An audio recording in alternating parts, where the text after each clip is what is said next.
Common Knowledge is brought to you by our friends at Game Grid Midvale, our local game store who puts players first with weekly competitive events, below market pricing, and the best customer service available. Check out their online inventory using the link in our description. We are also sponsored by inkgaming.com. Use coupon code CCMTG10 at checkout for a 10% discount on all inked gaming supplies and accessories. You can support the show directly through Patreon at patreon.com/common knowledge.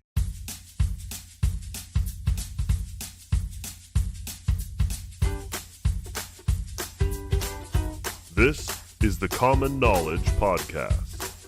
It's not about the cost, it's about the knowledge. Here are your hosts, Brandon Clark and Lobbert. Hey everybody, welcome to episode 84 of the Common Knowledge Podcast. I'm your host, Brandon, and joining with me on the line, as always, is the mighty Sean the Lobbert. How you doing? Pretty good, how are you?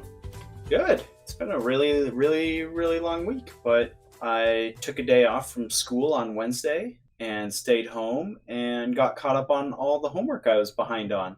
You said you would. And I did. I finally got everything caught up. I actually got to play Magic this week. That was really refreshing. What's that like, playing Magic? Well, there's a lot of Jeskai. We'll get into that later. Oh boy, yeah. I started a league a couple weeks ago. I'm not sure if the league season ended. I only got like 2 or 3 matches into it, but I'm probably never finishing that league. What were you playing? Jeskai, obviously. Oh, yeah. I played some Burn and I played some Boggles. And Boggles still felt pretty good. Like, I'm not messing around with the whole Core Skyfisher thing. Yeah. I'm just straight up Boggles. Yeah, I think Boggles heroic. Yeah, I think they're in a pretty good position. I think black-white decks are, like, Pestilence decks still are good. Like, we talked about it when we had Castigate as our card of the week a few weeks ago. Yeah. I still think that's true, but I don't know. It's just Jeskai is so popular. I think, one, not only is it just such a powerful deck, like, so consistent, so good, I think it's also just, like, a lot of people find it fun to play. You know? Jeskai? Yeah. Yeah. It's mid-rangey, you draw cards, you get tons of advantage. I think it's just like the kind of thing that a lot of Magic players gravitate to, and I think that's one reason it shows up so much. It also does just like have a ton of good finishes, success. Like, it's just a good deck. I don't know. I think it's problematic though. We'll get into the numbers and a little bit later on that. But we have a little bit more to do. So Power Rankings episode. This is one that we need to do a drawing on. Before the show, we fired up the old Google random number generator. And should we do another drum roll? Yeah, I assume there's already a drum roll. And I'm not Good. gonna look like an idiot this time. Good. So this month's winner is. Should we do it on 3? Sure. I know you're gonna do. What? 1, 2, 3. Brad Van Hook. Brad Van Hook. Brad Drac V on Patreon. You're the new winner of Castigate, Trinket Mage, Sparksmith, and our card of the week this week, which, spoiler, is Mystic Sanctuary. Yay! Golf clap for Brad. Thank you, Brad, for all your support. You're super awesome. For those of you who aren't members of the Facebook group, Brad is one of our most active members. He's always got awesome questions and feedback, and we love Brad being a part of our community, and we're so excited that he won. Yeah, and if you have no idea what's going on, if you're a patron, once every 4 episodes, we will do a drawing and reward the winner with fabulous prizes that are signed by us, damaged by us even, if you so choose. Unless you don't want them signed, I will gladly not sign them. Yeah, it does make it easier for us, but I don't get to destroy things. Sean likes signing the cards. I don't like signing the cards. I don't like the way my signature looks.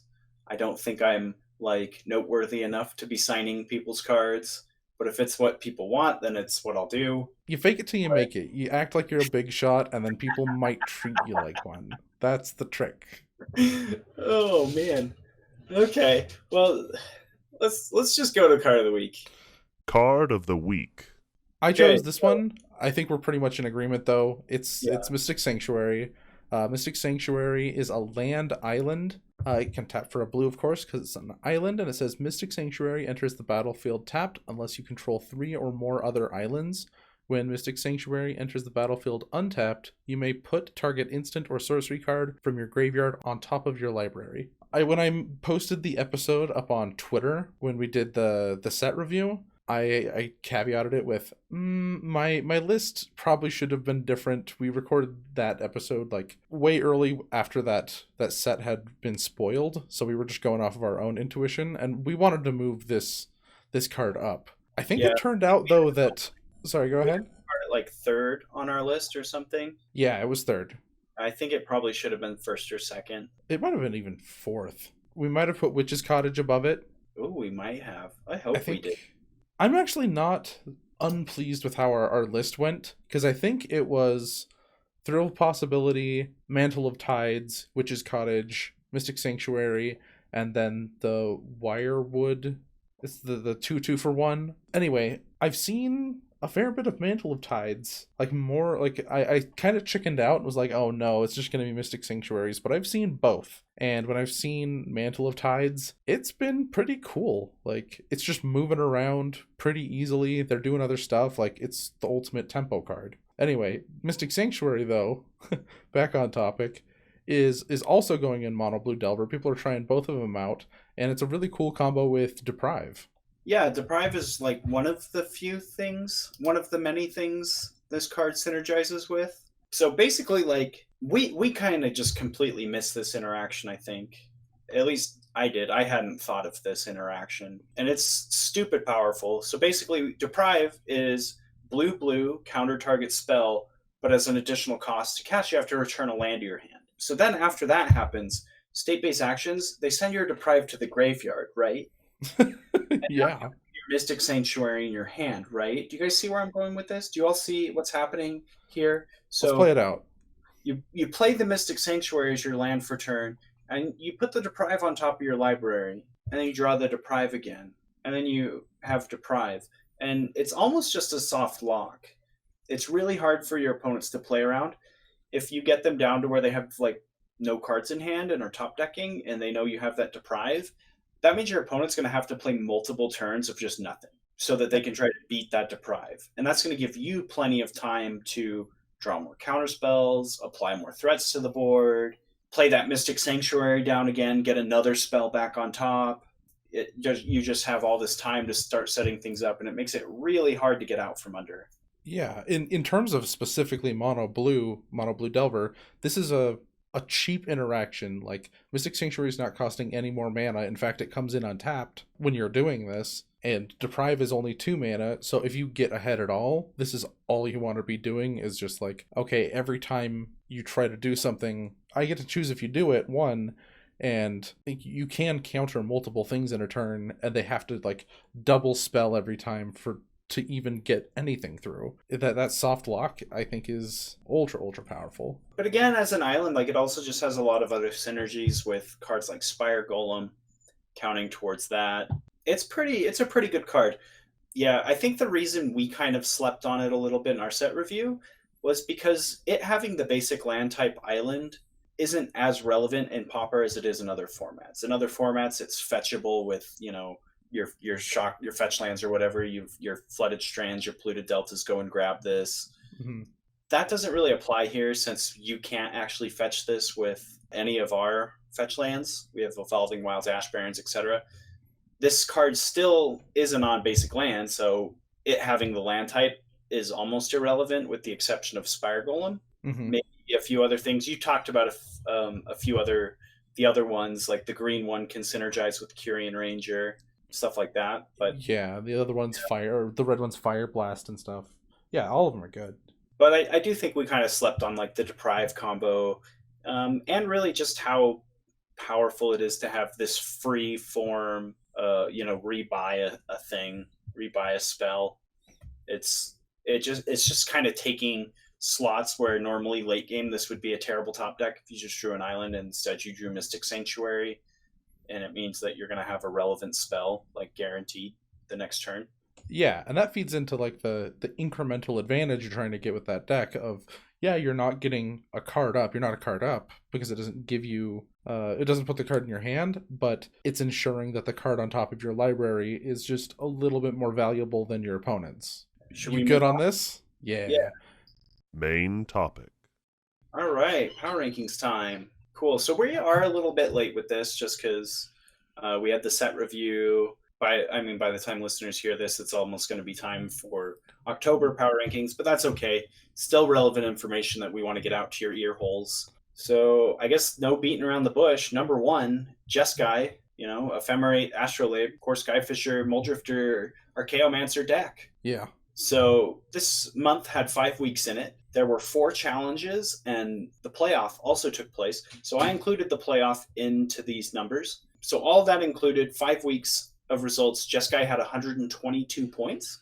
We did the fancy math to account for there being the extra week, and that kind of evened it out to 98 points, which is still ridiculously high. It was at 80 last month. Yeah. Okay, let's look at I'm gonna look at Blue Black Delver just because that's the obvious comparison. Blue Black Delver topped out at 117 points, but that's after it had ruled the format for 4 months, and then people just all of a sudden glommed onto it. So I think with potential ban announcements and stuff, like sometimes that can increase play. So since it's been a while, there might even be more of these decks running around than there were even at this point where it was almost to 100 points. Yeah. And I got at 80-ish, I start being like really nervous of like, well, something's going on here. We think it's problematic. We're hoping, I think the next ban announcement is on the 21st of October. As of this recording, that's a little over 7 days from now. So hopefully this is out before then. I don't even honestly know if Wizards is gonna I don't even know if they're really paying that much attention to Pauper, like in terms of banned and restricted announcement goes. Like, I think they're more concerned with standard, which is what kind of has me worried, because I think the reason they moved this announcement up is because it puts it right smack in the middle of the 2 Mythic Championships or whatever that are going to be taking place. Yeah. Whereas before, the announcement was after, and so we would have had to have 2 standard like Pro Tours or whatever, and standard's kind of a mess right now too. So I think they were worried about what would happen there, and they didn't want to emergency ban anything. So I think that's what happened, but you never know. They could do something to shake Pauper up as well. I think most of like the timing stuff, like they were like, okay, let's just do all the bans at once, and we have to do them at this certain time. Like, let's delay it a little bit. I think that makes sense, but I do think that they're paying attention. Sure, I just don't think their focus is this right now. Okay, standard is what's important. Definitely. Like, so I just don't think they're worried about it right now. I think this is like on the back burner. I think their focus needs to be, or is, standard and like arena, and making sure that is as good as it can possibly be before they can even like think about these other formats. Yeah, and I understand, since that's going to be how they're going to make their money. Yeah, that's the golden egg. If that keeps new sets coming and card quality is good, sure, do whatever you got to do. But if you get time. But yeah, so come on, yeah, I know you're paying attention. Jeskai is at 98 points. Second place, we've got Stompy with adjusted 38. So that's definitely less than half. And Stompy is at number 2 now. I think that's notable because Tron is not at number 2. So I think that this is all contributing, like, okay, Tron was a bad matchup, and then I think Jeskai is figuring the matchup out to make their worst matchup playable, decent. I don't know. I haven't seen a lot change in their sideboards to make them better, or anything in the deck changing. I sort of think that a lot of Jeskai players are taking the mentality that I've had for a long time, which was just kind of ignore Tron. Like, it's going to be rough. But the thing is that, like, the only other decks that I think can sort of survive are these really aggressive decks like Stompy. And those have always historically had better matchups against Tron. And I kind of feel like those are kind of pushing Tron down just a little bit. Tron's But obviously like powerful enough that it's still hanging up there, but I've got issues with that. okay. Red Deck Wins took a dive. We'll get to that Yeah, maybe but eventually. Red Deck Wins can't beat like any of the decks on this list. Besides, Tron. okay, one deck. They beat one deck on this list. Their worst matchup has gone down a lot. Yeah, Stompy beats Tron. Stompy beats, a lot of the other decks on this list. It makes sense for Stompy and some of these other aggressive decks to be pushing down Tron. Like Red Deck Wins, was never that popular anyway. What was it last month? It was at 19 points. Okay. And now it's at 2. Yeah, but So I think also like Stompy has gone from 30 points to 38 points. That's not significant enough to like kill Tron, like or make Tron goes down as far. I don't think that explains it. How far down did Tron go? It fell from second place to third place.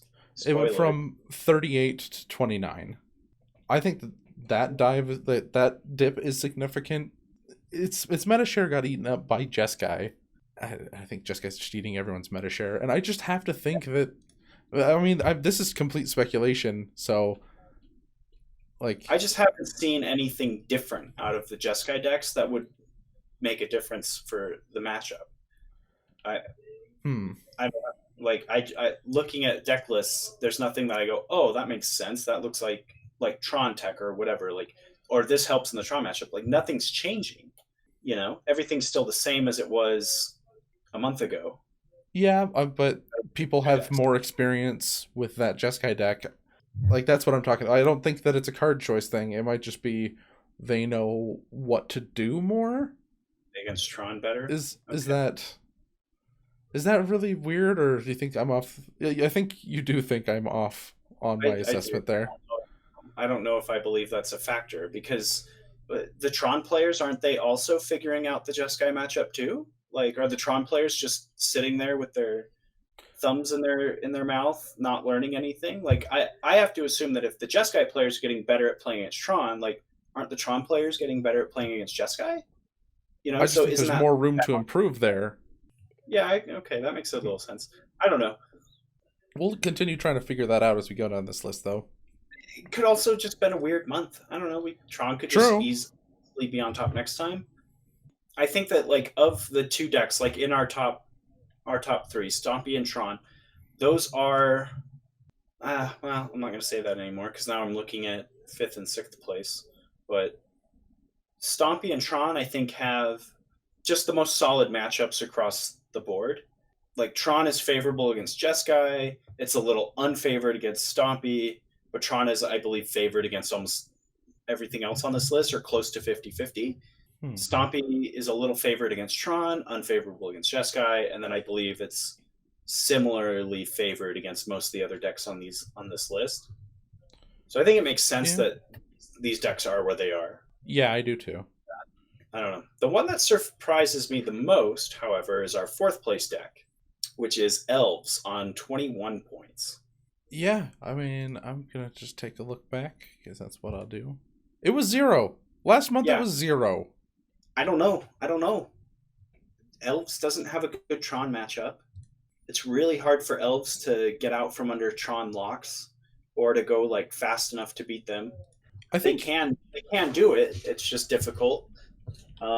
They probably have a decent Stompy matchup. It probably just depends on how many Savage Swipes the Stompy player has. And Jeskai, I think, is just bad. I've never lost to Elves with Jeskai. Yeah, I believe it. I mean, just spot removal for their big guys, access to Electrickery, and then counter spells as well. Right.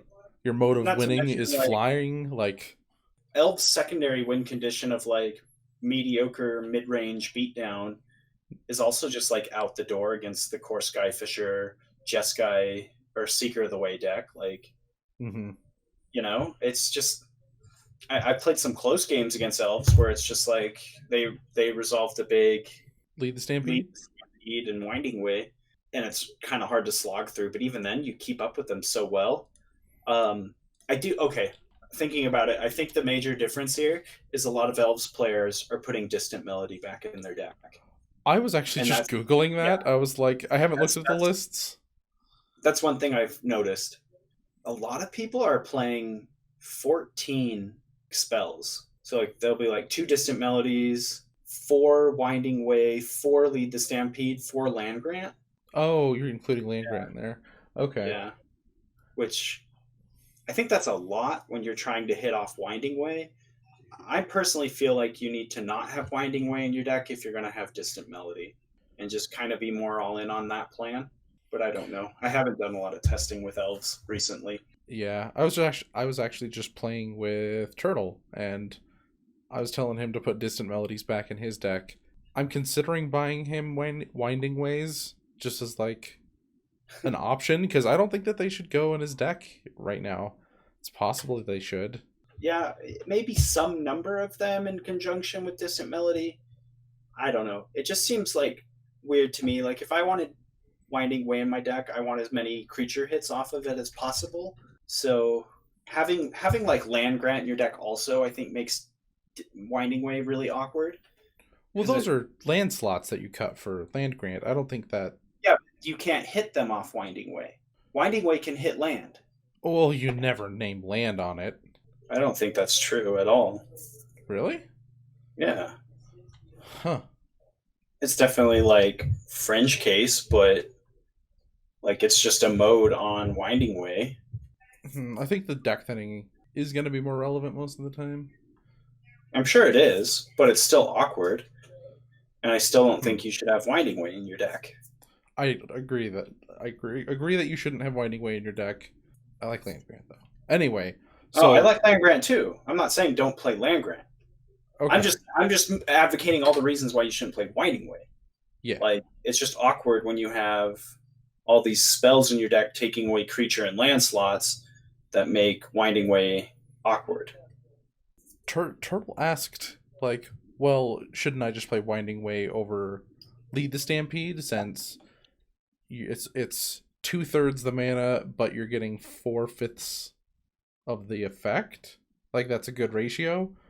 But I think that you're just trying to get as many cards in your hand as possible. If there was a more expensive version of Lead the Stampede that looked at more cards, maybe we would even play that. I think that's exactly what Distant Melody is, and I think that Distant Melody is the superior card. It's just blue, which sucks. Yeah. It's just interesting because I've seen a lot of the decks that do play Distant Melody aren't playing an island in their deck, and they're just trying to make blue mana off Virtual Arranger, which I'm also not a fan of. I'm not a fan of the island, but I think you have to have it if you have Distant Melody in your deck. And then like some number of Sylvan Rangers. Sylvan Ranger isn't that bad. I like playing one. Personally, I would play like one at least. If I had Distant Melody in my deck, I would play like one Distant Melody. I think that it's a lot less necessary when you have Land Grant to have a bunch of Sylvan Rangers. Like I think you can get away with 1 or 0, but because you can always just Land Grant for the island. I think it's only forests that you get with Land Grant. Oh, really? To the end. Have I just never read Land Grant? I've never cast Land Grant, so I'm probably wrong. It is a forest card. Oh, okay. So you could go grab Gingerbread Cabin. Ooh, go get your food tokens. All right. Well, then I take back everything I just said. You should probably have an island and a couple Sylvan Rangers in your deck. Yeah. So I'm ready to move on a little bit. I'm going to circle back. The next 2 decks are Boggles with 15 points and Heroic with 13 points. I do both of them because they're pretty similar. I think Boggles is better since I've played a little bit of Heroic, and Skred is still very capable of killing your dudes. Like, you have to have that on your mind, whereas Boggles, it's just not even an issue, and you get to play those green cards. Yeah. I mean, It's still hard to kill the Laguna Band Trailblazer with Yeah. Scred, but my thing with Heroic is all the other creatures in the deck are so bad. Seeker of the Way is like just a good card all around. I think it's bad in this deck. I don't know. Yeah, it's like when you're playing against Heroic, you see a Seeker of the Way, and you're just like, I'll kill this because it's easier, but I'm not really concerned. Yeah. Like, it's a 4/4 or a best case a 5/5. A lot of the time it's a 4/4. Yeah, like you can take a hit or two from the Seeker before you need to deal with it. Whereas the other heroic creatures, you're just going to kill right away on sight if you can. It's just that I found like the games where they resolve Laguna Band Trailblazer are just like, those are the games that you're probably going to lose. And when they don't have turn 1 Trailblazer, the deck just kind of falls apart on itself. It's just not very good without Trailblazer. Yeah, and that's my biggest problem with Heroic, where, you brought it up, all the threats in Boggles are just so much more resilient. Yeah. I think that, barring that, so Elves, I think, got points back because, 1, they're playing Distant Melody again, and 2, that Boggles and Heroic have replaced our other aggro decks, Red Deck Wins and Affinity. Yeah, and Elves has really good matchups with Boggles and Heroic. But yeah, it's like iffy matchups with these other decks that have access to, main deck removal and Electrickery out of the sideboard. So I think Elves is in a lot better position there. Like, the Elves thing makes sense now. I think Boggles has... I've had a decent matchup against Jeskai. I'm not ready to say it's favorable because I haven't won the majority of my games. But really? I think I was stumbling, so I just don't have I've never beaten Boggles. Okay, good, because I was just running into, like, my first threat got counterspelled because I drew it late and it was a Silhana Ledgewalker, and then I didn't draw another creature until turn 7 or something like that. See, like my that Boggles was my Boggles opponents always go like turn 1 Slippery Bogle, and then I go like turn 1 Astrolabe, and then they're like Ethereal Armor Rancor, bash, and then I'm like land, go, hold up counterspell, and they're like Ethereal Armor, and I'm like counter it, and they're like Ethereal Armor, bash. That's how the Boggles matchup seems to go every time I play against it. Oh yeah, I'm just like, I was like, okay, I've got 3 Abundant Growths in my in my opening hand, and a Boggle. I have to use all these Abundant Growths to find something that's a threat or like an enchantment, and I find 2 Rancors, or I don't get past 1 land or something like that. So yeah, I think that the I felt favored. Even though I was losing. You just got unlucky. Because I've beaten Boggles before. That's just the thing about Boggles, is it loses to itself a lot. It just has that inconsistency with it. I've had games from it where they didn't play a threat, until turn 2 or 3, and I was able to get a counterspell in under it and run away with the game from there. But that's the exception and not the rule. The other thing that happened was they played Leave No Trace. That card still hoses Boggles. Oh, if you resolve it, it's incredible. Which is why I always just have 1 in my sideboard. It's just like, if I draw this in the Boggles matchup, I'm the favorite. If I don't draw it, I'm probably going to lose. But if I draw it, that's like how I win the matchup, is I get lucky like game 2, and then game 3, I draw my Leave No Trace or something. Or I just draw them games 2 and 3, get lucky both games. Yeah, the only games I've won against Boggles have been the games where I've drawn Leave No Trace, outside of like them getting pooped on by their deck. But I still don't think I've won a full match against them.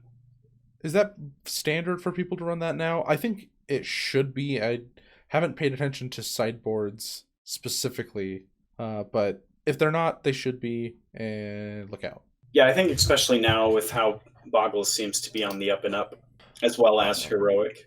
So next deck, Mono Black. All right, and this is related to that Boggles. Sorry, I interrupted. Yeah, this could be related to Boggles as well. Edict decks. Edict decks, I Yeah. think, are good right now since Ephemerate doesn't save you from an Edict. Yeah, I think edicts are just good. Not just because Boggles is getting up there heroic, but I think it's just good against Jeskai decks. Yeah. Well, mono black, you're saying? No, edicts. Oh, okay, Edicts, yeah. But Edicts in general. mono black, I still think, is not favored in that matchup. I think it'd be a lot higher on this list if it was. I think it's fine. Like, 2 Shittering Rats seals up most control matchups, and you have a lot of ways to win the game. All of your stuff doesn't care that much about removal spells, and we're not playing Kumbaj Witches anymore, so you don't have dead cards. But I still think Jeskai, any Moldrifter draw is gonna be really tough for mono black. To be, right? Yeah. Of the Pestilence decks, I personally think white black is the best against Jeskai. Castigate's very good against Jeskai, and then just like the combo of Guardian of the Guild Pact, Pestilence, that's just unbeatable. Like Jeskai just can't do anything about that. Strange because it's not very high on this list, but Mm-mm. I still think that's a good crack deck. the top 8. So, 8th place deck, Boros Monarch, hanging in there somehow. It just feels like it feels hard right now to hold on to that Monarch. Like Stompy got that big boost with getting Savage Swipe. That makes one of your bad match, or one of your decent, it was like 50-50 before, I want to say. And it just made it hard. I mean, and also just Jeskai is a thing. And it just seems like I'll just cast my Moldrifter and get all my cards right now and not have to risk the Monarch. Yeah, I've played matches against the Monarch where they just slammed Palace Sentinels, on turn 4, and I just didn't care. Like I was like, they're going to be the Monarch for a few turns, but that's fine because they're just not going to ever draw more cards than me. And it was true. I had an opponent who was the Monarch for like 5 or 6 turns, just straight. And I had just drawn so many more cards than them that finally they just could not get past what I was doing. And I took the Monarch away and the game was just done. Yeah, it seems like a liability right now. And that's just crazy to me since we were like, yeah, we thought the Monarch just feels broken. We're like, the Monarch should not exist. I thought that the Monarch should not exist in Pauper. I still think it probably shouldn't. It probably shouldn't. It's just, I think that right now, in the mindset of these Jeskai Ephemerate decks, it doesn't matter. Because, well, at this point, Ephemerate shouldn't exist. And one is way more egregious. Yeah, once Ephemerate is gone, then I can go back to hating the Monarch and believing that it shouldn't exist. Yeah, and if just Ephemerate is banned, then, man, we're going to just have Astrolabe Monarch hop right back on top. Yeah, most likely. But even then, I don't think that would be that big of a problem. I mean, I think it would probably be the best deck. Who knows? Stompy could maybe do it, and Goblin Grenade Stompy could maybe as well. Yeah, I think there would be things. I think the biggest issue is the Ephemerate just invalidates so many other mid-range strategies because it just goes so over the top. And when you try to put Ephemerate with non-blue decks, it's kind of just like, what are you doing? What's the point? Like, it's just like, just flicker Archaeomancer. Like, no one can beat that. Yeah, stop being cute. Like, this is infinite. I don't care what you're flickering otherwise. Blech. Yeah, Ephemerate's stupid. So I think I'm fine covering more of these decks, like continuing to go. But just do kind of a more quick. Oh yeah, quick recap of the top 8, and then we can talk about some of these other decks that didn't quite make it in. So first, Jeskai, 98 points. Second, Stompy, 38 points. Third, Tron, 29 points. Elves, fourth on 21 points. Boggles, fifth on 15. Heroic, sixth place on 13 points. Mono Black Control on 12 points. And Boros Monarch on 11 points. So I think the biggest thing to note from this top 8, these power rankings, is just the disparity in points between the first place deck and all the other decks. Yeah. Because they're all reasonably close. We have 11, 12, 13, 15. And then cracking into the top 4, 21, 29, 38, which seems reasonable. And then 98? Like, I was comparing it to the number 2 deck, and it's over double what the number 2 deck is. But if you compare it to these other decks, like, it's 5 times, 9 times as popular or successful as a Boros Monarch, Mono Black. That's a lot. So, anyway, next up, we have both Burn and Tireless Tribe. When I played Burn, it didn't feel great. Like, when I play Burn, I feel like I get wins off of the back of Molten Rain in the sideboard. Like, that's a way bigger factor than I think you would assume it to be. But if you can Molten Rain and slow somebody down and just buy all these turns, have them stumble, something like that, like, all of your game 2s against the kinds of decks that you can bring that in against is just amazing. Yeah. And just losing all of that portion, in addition to we lost Gataxian Probe, so get to Lava Runner just isn't that strong anymore. There's too many. Like, it's not just, oh, they have a bunch of Augur of Bolas, you're going to bump, and then your second guy will get through. You just lose your guy to a Core Skyfisher, or trade it with, some other bear. I've been playing with Orcish Hellraiser, and that has seemed really good. And so I cut out my... I am still playing Curse of the Pierced Heart. In the sideboard or in the main deck. Okay. Without Curse of the Pierced Heart, things like Needle Drop and the Spectacle one, those are really hard to cast. Skewer the Critics, I think, it was one of the worst cards in the deck, but it might still be better than Gitu Lava Runner if we go back to playing all the Firebrand Archers, still have all of the Curse of the Purest Heart, Thermal Alchemist, and then add on Orcish Hellraiser, because that gives you lots of repeatable sources of damage, and then all of your spells, if you need to, can be pointed at creatures, buy you time. Like, it's hard decisions. Like, I feel like if a deck is good, the decisions are easy, even on, like, card choice. And Burn, it's just like, I don't know what to do, because nothing really solves the problem it has of, it's just not amazing right now. Yeah, and talking about Tribe, I think this deck had two top 8 finishes this past month, so it did okay. I need to go buy some, what is it, Whiteout? Whiteout. I need to go buy some Whiteouts so I can throw Tribe back together, give it a test. Oh man, when I look at Whiteout, I want to brew, like, even just like a Wild Mongrel or something, just discard your hand to Wild Mongrel, because, like, that's everything that Tireless Tribe requires to go off, is just that you have some card in your hand, you're discarding it to an effect, and it's just huge.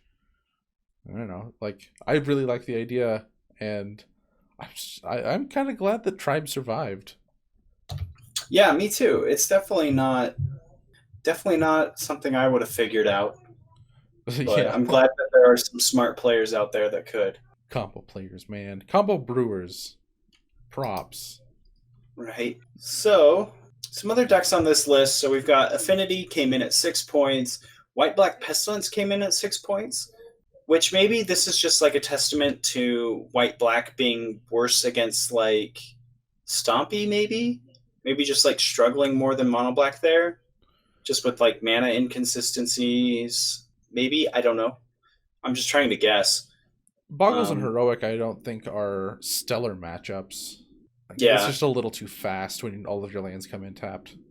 Yeah, you kind of stumble a little more. You take a lot of damage before you can fire off your Edict. And then even then, they might already have that protection. Yeah. Okay. Then we had Boros Bully make an appearance with 5 points. There was a really interesting mono-green ramp deck that took second place in the Pauper playoffs, which it was kind of like, it was just a bunch of ramp, some big old creatures, and 8 land destruction spells. Only 8?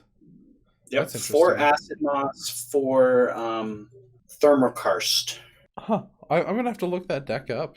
It's always super interesting to me. It's a pretty cool card. It's a pretty cool deck. It's making use of Entourage of Trest. Oh, I guess it has Mold Shambler. That's a land destruction spell. Yeah, so it's just trying to make use of the Arbor Elf Utopia Sprawl Wild Growth synergy to ramp into some big threats. There's Kozilek's Predator and Nest Invader that also help with the ramp aspect of everything. And then it's big threats. You've got Mold Shambler, Entourage of Trust, Ulamog's Crusher, and 2 Wretched Gryphs. And the Wretched Gryphs are just a colorless 3/4 flyer that draws you a card. Yeah, the only way that you could emerge this, if you wanted to, would be off Utopia Sprawl. So you'd have Utopia Sprawl and name blue. I'm trying to find this list. Do you have one? Yeah. Oh yeah, with the Mold Shamblers as well as the Acid Mosses and Thermokarst. That's a decent amount of land destruction. I was surprised because I was like, I didn't think just splashing a couple cards of land destruction would do it, but with 12 copies of it, and then I guess Entourage of Trust could keep you going into those. Oh, and then of course Ulamog's Crusher, making sure they don't have any permanents. Okay, I see this. I see you, deck. No like removal spells. Just I'm gonna slow you down. Play something bigger. This is sweet. This looks fun. Not something I feel like I could play day in and day out, but like take it for a spin. So I guess a few other notable mentions. Mono Blue Delver had 3 points. I guess it was 4 before we adjusted. It just made 2 appearances, top 32s, no top 8 finishes. Same with this blue-black Devious cover-up deck, the 70, 80 card, whatever deck. And these stats are from before Throne of Eldraine, so we're going to see, like, Mono Blue Delver was a lot higher on the list, and then really suffered, and I think it's just going to bounce right back. I think so. And then our 2-point decks, we just have a few. We've got Kuldaltha Boros making an appearance. 4-color Unearth. I didn't know what else to call this deck. It was a 4-color deck that like splashed for Unearth. Huh. And was it core Skyfisher stuff? Yeah. Let me look. Okay, so we've got 2 Elvish Visionary, 3 Jessian Thief, 4 core Skyfisher, 4 Seeker of the Way, 4 Street Wraith, 4 Land Grant, 3 Unearth, 4 Lightning Bolt, 4 Vines of the Vastwood, 4 Arcum's Astrolabe, 1 Relic of Progenitus, 4 Abundant Growth, 3 Rancor, 4 Unbridled Growth, and 12 Snow-Covered Forests. That is hard to name. For sure. Yeah, so very cool brew from _Zodiac, 16th place in the challenge on the 8th. Additionally, down at 2 points, we also have blue-black land destruction, red deck wins, and familiars. Some of these decks are kind of the reason we don't usually go this deep anymore. It's just like, let's not talk. Like, I don't even care to discuss blue-black land destruction. Yeah, but I mean, red deck wins. We talked about it earlier about it being down after it being so high the previous month. So those were all of the decks. The list, I feel like, is still just dwindling. Yeah. By the time you listen to this, the ban announcement will be soon or have happened, but this is pre-ban. I'm really hoping. I'm banking on it almost. Like, I'll be so surprised. I'll be so surprised if there's a popper banning with this next ban, which is in really the banning. It's in like 2 weeks, right? In a week. It's the 21st. Today is the 13th that we're recording this. Okay, but I just don't see why there wouldn't be. Like, you just look at the numbers and like 70. This deck has gone 75, 80, 98, and then like comparing it to a deck that was actually banned, Blue Black Delver was it hovered around like 50 and then it jumped up to 120. Sure, that is more, but that's the direction we're headed. Yeah, it could. I could be, I don't know, I guess I could be underestimating Wizards' power to multitask. I think you are. There's a lot of people. There are, but I don't feel like there's that many people focusing on ban lists only, right? Like, Mark Rosewater and Aaron Forsyth aren't thinking about ban lists. No one on the testing teams are thinking about those things, I don't think. Like, I think it's just like the DCI team or whatever, like the organized play team is thinking about that, and I think they're more concerned right now with like standard and arena. I just don't. I'm skeptical. I mean, I hope there's an ephemerate banning in a week. I really do. I feel like there has to be a discussion of like, okay, well, are we doing anything with Pauper? Well, what would be the problematic stuff? Look at Jeskai and go, oh, that seems like that's a lot going on there. Like, I'm also just really worried that they're only going to ban Astrolabe and leave Ephemerate, which I think will just still be problematic. Yeah, I've seen smart people like the Maverick Girl, and there was a guy that writes for Channel Fireball. Sorry, I forgot your name. That Holman? No, it wasn't Alex Holman. I know Brian, Alex Holman's Brian name. Mars. That might be it. Anyway, like but both article recently about bannings in Pauper. Okay. Say the name one more time. I think I was over you. Brian DeMars. Okay. So when I read their articles, because I got really curious about this one day of like, oh, there's a lot of articles coming out about this. Let's read them. And they were in agreement of like, there's a problem here. This is what I think needs to be done. They all had their opinions, and I agreed with them. And they, if they're not going to do the work, I'm sure that they're going to go and look at what the notable players of the format are doing. Yeah. Anyway, I'm fine to wrap this up. You good? Yeah, I think that about covers it for Power Rankings September. End time. All right, well, that's the show. Thank you for listening to this week's episode of Common Knowledge. Again, big thank you to all of our great sponsors at inkgaming.com and GameGrid Midvale. Check out their online store in the link below, and don't forget about that coupon code CCMTG10, good for a 10% discount on all Ink Gaming supplies and accessories. You can find the show on puremtgo.com, as well as the Constructed Criticism YouTube channel. You can also send us an email if you'd like to at commonknowledgemtg@gmail.com. We love your emails. We love reading them. You can find the show on Twitter at CKPodcastMTG, as well as our ever-growing Facebook group, Common Knowledge. And Sean, where can the listeners find you? You can find me on Twitter at Lobbert8. That is LOBBERT and the number 8, as well as YouTube. You can find me if you just search for Lobbert. I have videos of me playing Pauper, usually Pauper Leagues there. So check that out. Boom. And you can find me also on Twitter at bclark_CK. Thank you so much for listening, and see you next time. Bye. Bye forever.